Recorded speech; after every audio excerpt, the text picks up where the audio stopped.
Well, on Monday, we may be in for a here we go again moment in Congress. The federal government is about to hit its mandated debt ceiling. So, hoping to avoid another fight over this with the majority Republicans, Treasury Secretary Jacob Lew wrote to House Speaker John Boehner, calling on him to, quote, address this matter without controversy or brinkmanship. Is that likely to happen, though? Let's ask Yahoo Finance senior columnist Michael Santoli. Michael, good morning. Morning.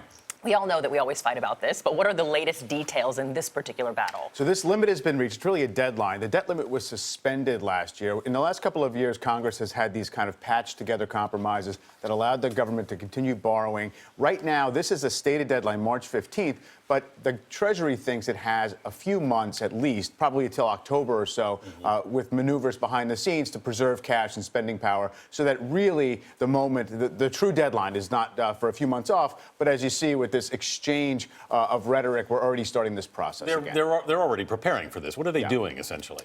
The Treasury can kind of suspend certain payments to government pension funds and things like that. It's really kind of cosmetic accounting things behind the scenes that the Treasury can do, and they can change their sort of borrowing schedule. So they essentially have to wait for some Treasury debt to mature before they issue new.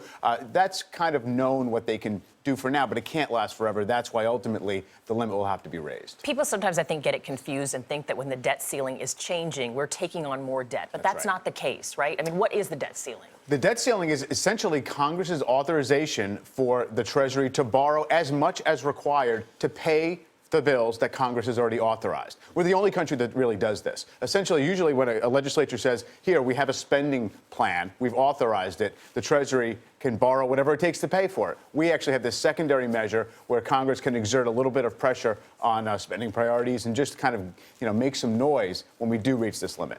Senate Majority Leader Mitch McConnell has pledged that there's not going to be a government shutdown, there's going to be no default. But with the last couple of times we've been through this, the markets have been thrown into a bit of a frenzy. Yeah. What are we anticipating here? 2011 was the big frenzy. Since then, it's been smaller versions of that. I think if we really get up to that deadline, and in fact McConnell can't deliver that kind of low-drama compromise, yeah, the markets will get a little bit nervous. I think the bigger question here, though, is that it's going to kind of draw attention back to the federal deficit and debt at a time when we've been able to kind of set it aside. The deficit's cut in half since the peak in 2011 or so. And, if interest rates go up, though, interest cost on the existing debt is going to start to hurt again. Right now, we're paying very low interest on the debt, and that could change along with, the actual outstanding debt amount. We've all learned that nothing affects paying your taxes, and that's also right around the corner, right? That's true enough. Michael Santoli, thanks so much for being with us.